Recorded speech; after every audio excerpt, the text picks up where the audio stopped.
हाँ, good morning students. हम पिछले जो टॉपिक पढ़े थे उनमें विलयन के प्रकार, विलयन की परिभाषा पहले, फिर विलयन के प्रकारों के बारे में पढ़ा था। और उसमें मैंने तुमको ये बताया था कि सांद्रता के बारे में भी स्पष्ट किया था कि सांद्रता क्या है। और सांद्रता की परिभाषा में ये कहा था कि एक कंपोजिशनल वैल्यू निर्धारित करना। कंपोजिशनल का मतलब है संगठनात्मक मान निर्धारित करना कि उसकी सांद्रता इतनी आएगी, उसकी वैल्यू निर्धारित करना ही क्या था, उसका सांद्रता है।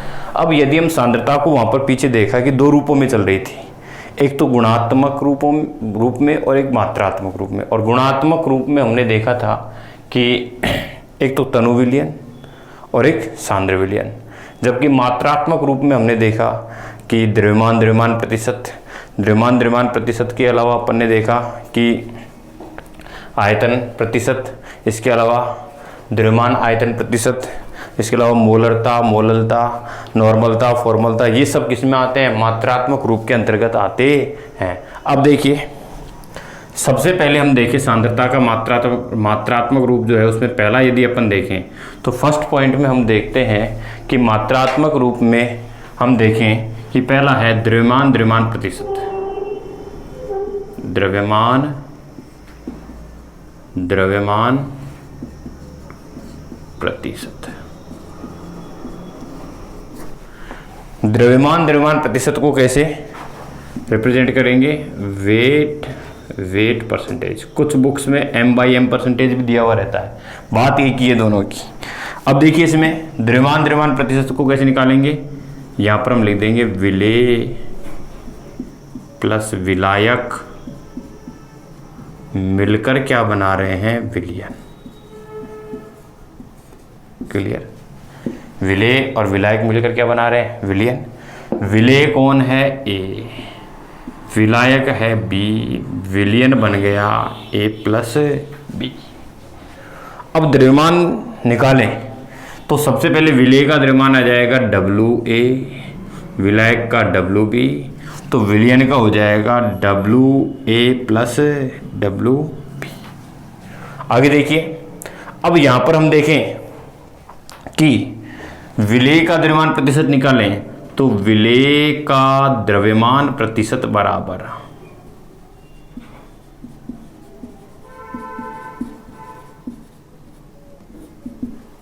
विलेय का द्रव्यमान WA अपॉन विलयन का द्रव्यमान WA प्लस WB, इसको गुणा कर दो मल्टीप्लाई बाई 100। ये तो विलेय का द्रव्यमान प्रतिशत हो गया। अब ऐसे ही विलायक का निकालें तो विलायक का द्रव्यमान प्रतिशत क्या आएगा? WB upon WA plus WB multiply by 100। आगे देखिए, ये विलेय और विलायक का द्रव्यमान प्रतिशत हो गया। अब उसके बाद में यदि अपन एक न्यूमेरिकल देखें, और न्यूमेरिकल क्या है? और न्यूमेरिकल ये कह रहा है कि इसका न्यूमेरिकल कि 22 ग्राम बेंजीन को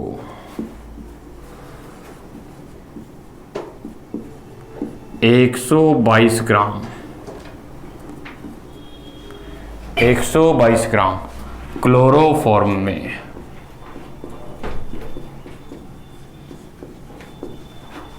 में घोला गया है,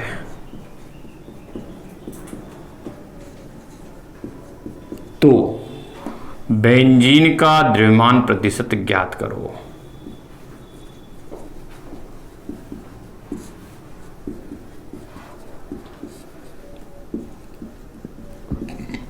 बेंजीन का द्रव्यमान प्रतिशत ज्ञात करो। अब देखिए, इसमें हम क्या करेंगे? सबसे पहले सॉल्यूशन में अपन ये देखेंगे कि विलेय प्लस विलायक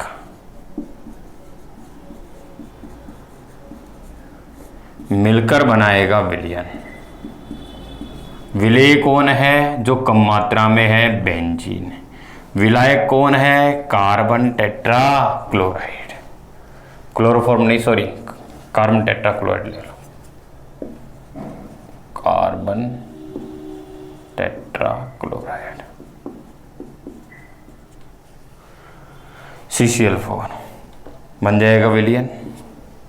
अब देखिए विलेय कितना है 22 ग्राम, विलायक कितना है 122 ग्राम। विलयन कितना बनेगा 22 प्लस 122 बराबर 144 ग्राम। अब यदि हम निकालें बेंजीन का द्रव्यमान प्रतिशत पूछ रहा है, तो बेंजीन का द्रव्यमान प्रतिशत बराबर, बेंजीन का द्रव्यमान कितना है 22 बटे विलयन का कितना है द्रव्यमान 144 मल्टीप्लाई बाई 100। ये किसका निकाल लेंगे बेंजीन का द्रव्यमान प्रतिशत। अब ये तो एक सिंपल क्वेश्चन हो गया। क्या हो गया सिंपल क्वेश्चन। अब यदि इसमें से क्वेश्चन को हल्का सा घुमा दे, क्वेश्चन ऐसे घुमा सकता है। देखिए दूसरा क्वेश्चन क्या है, दूसरा क्वेश्चन ये है कि 11 ग्राम ऑक्जेलिक अम्ल का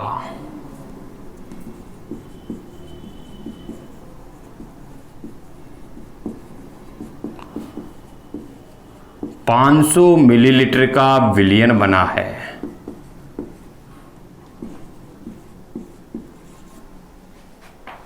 ,500 मिलीलीटर का विलयन बना है और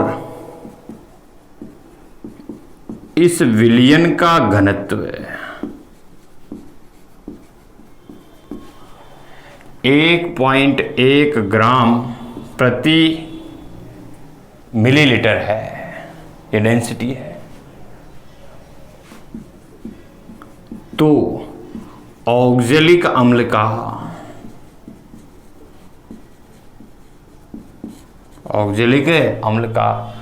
द्रव्यमान प्रतिशत ज्ञात करो।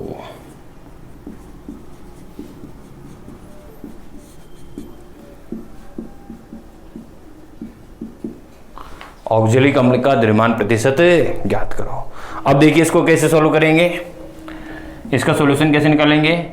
विलेय प्लस विलायक मिलकर बनाएगा विलयन।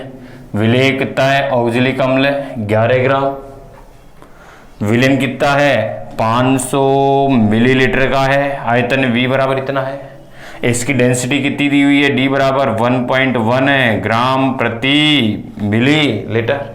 तो सबसे पहले हम क्या करेंगे विलयन का द्रव्यमान निकाल लेंगे। तो यहां पर आ जाएगा D बराबर m/v। तो m बराबर क्या आ जाएगा D इंटू V।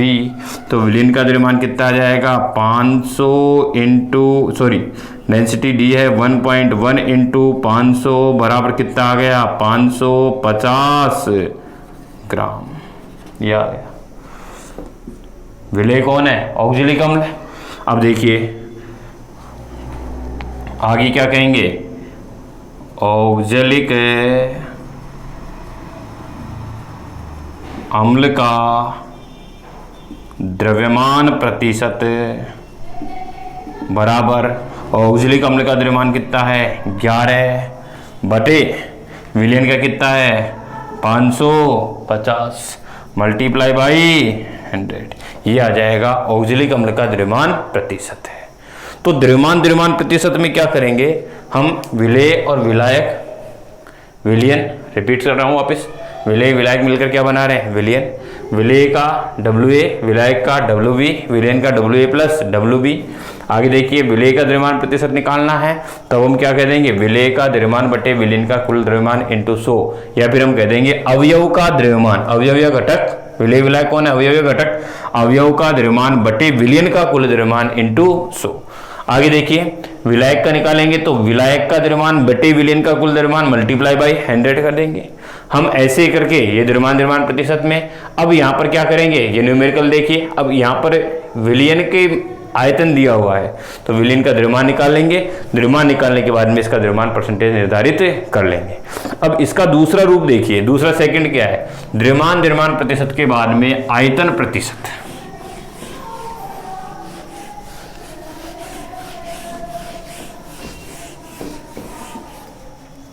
दूसरा कौन सा है आयतन प्रतिशत।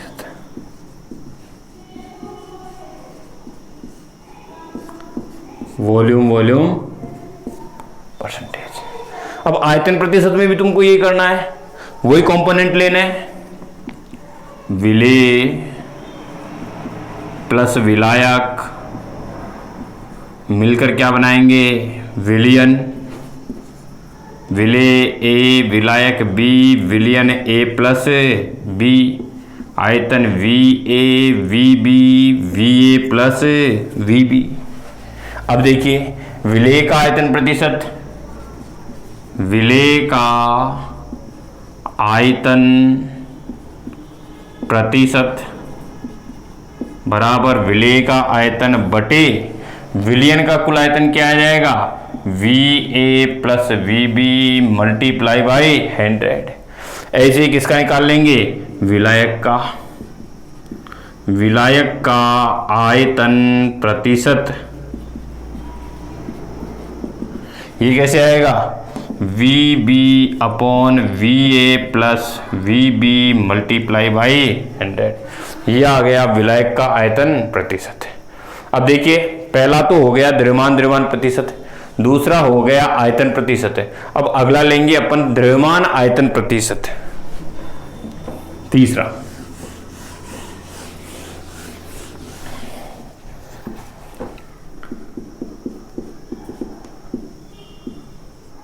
द्रव्यमान आयतन प्रतिशत,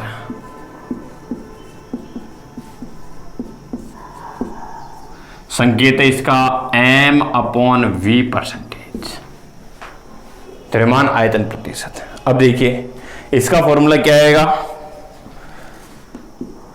द्रव्यमान आयतन प्रतिशत बराबर विलेय का द्रव्यमान बटे विलयन का कुल आयतन मल्टीप्लाई बाई 100। अब इसका अधिकांश तो उपयोग कहाँ किया जाता है? दवाइयों की जो फार्मास्यूटिकल कंपनी है उनमें किया जाता है द्रव्यमान आयतन प्रतिशत का उपयोग। कैसे? देखिए फार्मास्यूटिकल जो कंपनी है, दवाइयों की जो कंपनी है उनमें किया जाता है। दवाई की जैसे ये बोतल है, इस पर तुमने देखा होगा ये कागज का रैपर लगा होता है, ऊपर लगा रहता है कागज का रैपर, और इसमें दो पार्ट होते हैं। एक तरफ तो दवाई का नाम लिखा रहता है कि जो भी कंपनी की है, रेनबैक्सी, सिप्ला, जिसकी भी दवाई है उस दवाई का नाम लिखा रहता है। ऊपर सॉल्ट्स के नाम लिखे रहते हैं, तुमने देखा होगा, पैरासीटामोल जैसा हाइड्रोक्लोरोक्विनोन जो भी सॉल्ट है उनके नाम लिखे रहते हैं। और साइड में यहीं पर ml लिखा होता है कि इसमें कितना आयतन भरा हुआ है, 100 ml है या 500 ml है या फिर 250 ml है, ये आयतन लिखा रहता है। ये जरूर मिलेंगे तुमको, ये दवाई की कंपनी का नाम, सॉल्ट्स, और उसमें कितना वॉल्यूम भरा हुआ है। अब फिर आगे तुमने देखा होगा दूसरी तरफ, या तो दूसरी साइड में या इसमें दूसरी तरफ देखा होगा, यहाँ पर सॉल्ट्स के नाम लिखे होंगे और आगे उनकी मात्रा दी हुई होगी कि 0.5 मिलीग्राम, 6.5 मिलीग्राम, ये सब मात्रा मिलीग्राम में दी होंगी। तो ये जो वैल्यू कहलाती है इसे कहेंगे द्रव्यमान आयतन प्रतिशत है। क्या कहलाएगा? द्रव्यमान आयतन प्रतिशत, जिसमें विलेय तो किसमें है? द्रव्यमान रूप में है, और पूरा क्या है वो सॉल्यूशन किसमें? आयतन रूप में चल रहा है, तो इसे क्या कहेंगे? द्रव्यमान आयतन प्रतिशत। ये द्रव्यमान आयतन प्रतिशत का उपयोग किया जाता है फार्मास्यूटिकल जो कंपनी जो होती है, दवाइयों की जो कंपनी होती है, उसमें दवाइयों के निर्माण में इसका अधिकांश तो उपयोग किया जाता है। चलो आगे देखिए, इसके बाद में अगला यदि हम टॉपिक देखें तो वो टॉपिक है अपना विलेयता। मात्रात्मक रूप के बाद में, सांद्रता का मात्रात्मक रूप जो है उसके बाद में अगला जो अपना टॉपिक आता है विलेयता। देखिए विलेयता किसे कहते हैं? विलेयता से क्या तात्पर्य है? विलेयता से तात्पर्य है कि 100 ग्राम जल में घुली हुई विलेय की मात्रा उसकी विलेयता कहलाती है। विलेयता से क्या तात्पर्य है कि यदि यहां पर बीकर में जल है 100 ग्राम,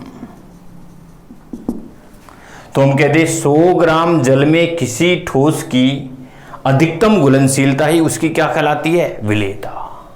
अब देखिए अधिकतम घुलनशीलता से तात्पर्य है कि मैक्सिमम कितना घुलता है। अब उस स्थिति में ये जो विलयन बनेगा, इस विलयन को कहते हैं संतृप्त विलयन।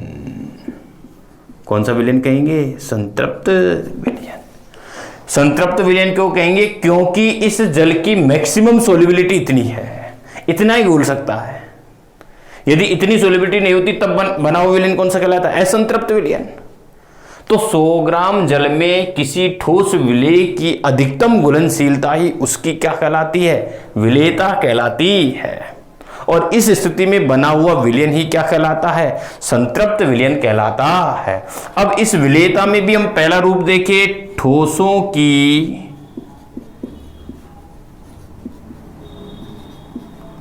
द्रवों में विलेयता। देखिए पहला रूप क्या है?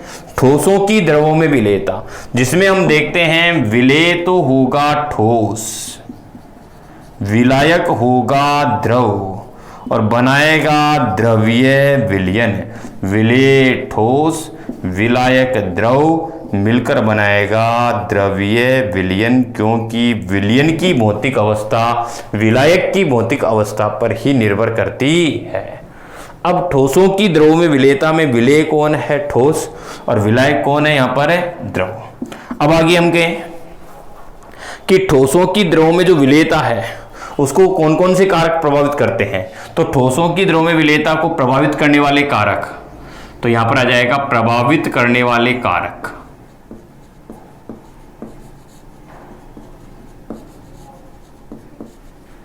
कौन कौन से कारक प्रभावित करेंगे? अब इसमें पहला कारक देखें तो पहला कारक है विलेय और विलायक की प्रकृति। विलेय एवं विलायक की प्रकृति। विलेय और विलायक की प्रकृति में कैसे? देखिए हम यहां पर यह कहें कि विलेय प्लस विलायक मिलकर बना रहा है विलयन, और इसमें दो सिचुएशन हो सकती है कि विलेय खुद ध्रुवीय है और विलायक भी ध्रुवीय है, तो उस स्थिति में विलयन बनेगा। जैसे NaCl प्लस H2O, NaCl का जलीय विलयन बनेगा। लेकिन हम यहाँ पर ये कहें कि विलेय ध्रुवीय है और विलायक अध्रुवीय है, तो इस स्थिति में विलयन नहीं बनेगा। हम कह दें कि NaCl को किस में घोलें? बेंजीन में, तो उस स्थिति में विलयन नहीं बनेगा। आगे देखिए अगला एग्जाम्पल देखें। यदि विलेय अध्रुवीय है और विलायक भी अध्रुवीय है, तब उस स्थिति में विलयन बनेगा। एग्जाम्पल देखें, आयोडीन है, आयोडीन को हम बेंजीन में घोलें तो उस स्थिति में विलयन बनेगा। अब लेकिन हम यहाँ पर ये कहें कि ये अध्रुवीय है, ये ध्रुवीय है, तो उस स्थिति में विलयन नहीं बनेगा। तो कहने का मतलब ये है कि हम यहाँ पर ये कह सकते हैं समान समान को घोलता है।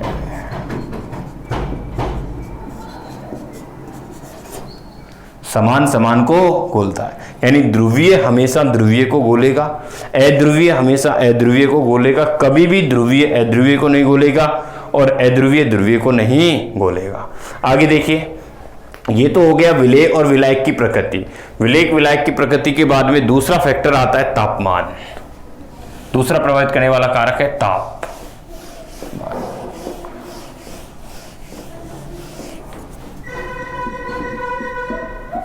तापमान, तापमान कैसे प्रभावित करेगा? देखिए तापमान प्रभावित करने में यहां पर देखते हैं विलेय प्लस विलायक मिलकर बना रहे हैं विलयन, और हम कह दें विलेय और विलायक के कॉम्बिनेशन से जो विलयन बन रहा है वो एक तरह से रिएक्शन का ही प्रकार है। वो क्या एक तरह से रिएक्शन है, और इस प्रकार की रिएक्शन दो प्रकार से हो सकती है। दो प्रकार की हो सकती है, एक तो ऊष्मा शोषी और एक ऊष्मा क्षेपी। ऊष्मा शोषी और ऊष्मा क्षेपी। ऊष्मा शोषी अभिक्रिया में देखते हैं हम डेल्टा H बराबर होता है पॉजिटिव, और ऊष्माक्षेपी में देखते हैं डेल्टा एच बराबर क्या होता है, नेगेटिव। डेल्टा एच से क्या तात्पर्य है, डेल्टा एच से तात्पर्य है कि होने वाला एंथैल्पी परिवर्तन, और एंथैल्पी किसे कहते हैं कि ऊर्जा में परिवर्तन, कि विलेय को विलायक में मिलाने पर कितना एनर्जी चेंजेज आ रहा है, वही कहलाता है उसका एंथैल्पी। एंथैल्पी दो शब्दों से मिलकर बना है, एन प्लस थैल्पी। एन का मतलब होता है में और थैल्पी का मतलब होता है ऊर्जा, ऊर्जा में होने वाला परिवर्तन। अब ऊष्मा शोषी से तात्पर्य है कि जब रिएक्शन हो रही है तब उस स्थिति में बीकर क्या हो रहा है, ठंडा, यानी बाहर से ऊष्मा ली जा रही है। बाहर की ऊष्मा कहाँ जा रही है, अंदर की ओर। ऊष्माक्षेपी का मतलब क्या होता है कि जब रिएक्शन हो रही है तब बीकर क्या हो रहा है, गर्म। इसका मतलब सिस्टम खुद ऊर्जा को बाहर लिबरेट कर रहा है। अब दो प्रोसेस हो गए कि दो रिएक्शन हो गई, एक तो डेल्टा एच जिनका क्या हो पॉजिटिव, और एक क्या हो डेल्टा एच का मान क्या हो, नेगेटिव। अब जिनका डेल्टा एच पॉजिटिव है उनमें तापमान बढ़ाने पर, जिनका डेल्टा एच पॉजिटिव है उनमें हम देखते हैं कि तापमान बढ़ाने पर विलेयता में क्या होती है, वृद्धि। विलेयता क्या हो जाती है, बढ़ जाती है। लेकिन ऊष्माक्षेपी अभिक्रियाओं में हम देखते हैं कि तापमान बढ़ाने पर विलेयता में क्या हो जाएगी, कमी। टेम्परेचर बढ़ाने के साथ साथ विलेयता में क्या हो जाएगी, कमी। तो ऊष्मा शोषी और ऊष्माक्षेपी अभिक्रियाओं में हम देख रहे हैं कि ऊष्मा शोषी में तापमान बढ़ाने पर विलेयता बढ़ती है, जबकि ऊष्माक्षेपी में तापमान बढ़ाने पर विलेयता क्या हो रही है, घटती है। अब एग्जाम्पल देखें, इसका एग्जाम्पल है NH4Cl, KCl, AgNO3। ये अब ऊष्माक्षेपी रिएक्शन का एग्जाम्पल है, देखिए NaOH, Li2SO4। ये ऊष्माक्षेपी में, इनमें तापमान बढ़ाने पर विलेयता घटेगी, इनमें तापमान बढ़ाने पर विलेयता बढ़ेगी। लेकिन हम इसका अपवाद देखें, दोनों सिस्टमों का अपवाद देखें, वो है ग्लूबर लवण, जिसका फॉर्मूला है Na2SO4.10H2O, sodium sulphate decahydrate. 10H2O का मतलब है डेकाहाइड्रेट। 10 को बोलते हैं डेका, H2O को क्या बोलेंगे, हाइड्रेट, इसलिए इसे क्या कहेंगे, डेकाहाइड्रेट। जिसमें हम देखते हैं 32.4 डिग्री सेंटीग्रेड पर तापमान तक विलेयता बढ़ती है, और 32.4 के बाद में विलेयता क्या होती जाती है, घटती जाती है। तो ग्लूबर लवण जो है सोडियम सल्फेट डेकाहाइड्रेट में हम देखते हैं 32.4 डिग्री सेंटीग्रेड तापमान तक विलेयता बढ़ती है, फिर उसके बाद में इससे आगे यदि करेंगे तो विलेयता का मान क्या होता जाता है, घटता जाता है, जो कि एक अपवाद है। इससे आगे 32.4 से आगे विलेयता क्या होती जाएगी, घटती जाएगी।